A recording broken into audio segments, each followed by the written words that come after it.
You have to have that spirit, man. I think that even with your best intent, I mean, what is it? I think it's even the Bible that says the road to hell is paved with good intentions. You've got to have a spirit of and discernment in order to realize when, even if you believe it to be God's words are being used against you and you're being tricked. Yeah. You're being tricked by the serpent. You see what I'm saying? 100%. That's the key one. And we speak about that because it's like key one. we can't all be praying to the same God. No way. How can I be praying to the God that the white man prays to? When they're using Or God the to kill Arab you. man? When you lot are using these very same ideas to punish us. Uh-huh. So we can't be praying to the same God. So let's be clear on what God is. Because we're not really clear on what God is. And you know, I go to, and I want to speak on this quickly, the Nation of Islam for brothers and sisters, and we have Islam. Now, we know that Islam don't acknowledge the Nation of Islam. No. Is it? Of course not. I swear. The black man can't be on par with these men.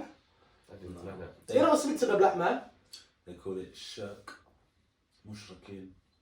So what it is in Sunni Islam, which means I think it comes from a chain of a narration from the companions of the Prophet. They say that there's only one creator, only one God, and his proper name is Allah. But in Nation of Islam, they say the black man is God.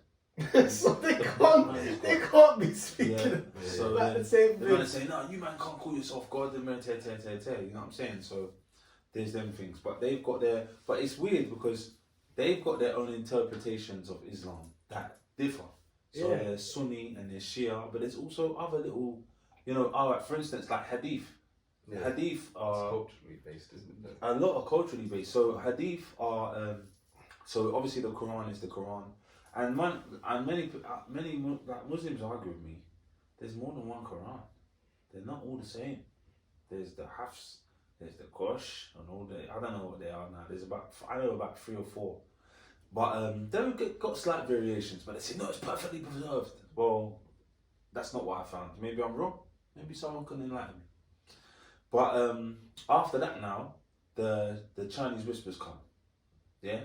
Certain man say, look, I was with the Prophet. He told me this, and he told his youth, he told his youth, and they wrote down, and that's the hadith. Exactly. Yeah, so now, exactly. But now some hadith are stronger than other hadith, according to some.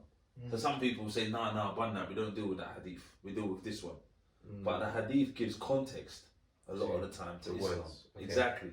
So from my research, the whole reason that people pray 5 times a day is due to a hadith. It's not in the Quran. But we know it to be an integral part of Islam. You see what I'm saying? So we could look at Elijah Muhammad's message as the black man's hadith. Yeah, that makes sense. Do you see what I'm saying now? Yeah. Okay. Now we're talking about in where is it now? Chapter 14, verse 4 says that prophets will be sent to all people that speak their language. We're a brand new people. We're people in the West, with the dumb, the deaf, the blind, that's refinding ourselves. So if that's true, they say, oh, Muhammad is the final messenger, but we're not the final. The Arabs are not the final people. An Arab man was sent to the Arab people who gave them the word Quran means to recite. He gave them a word in their language that was for them. But we don't speak Arabic. A word was given to us in order to lift us up from the dirt and for us to find ourselves and for us to find our way to be back in tune with the one God.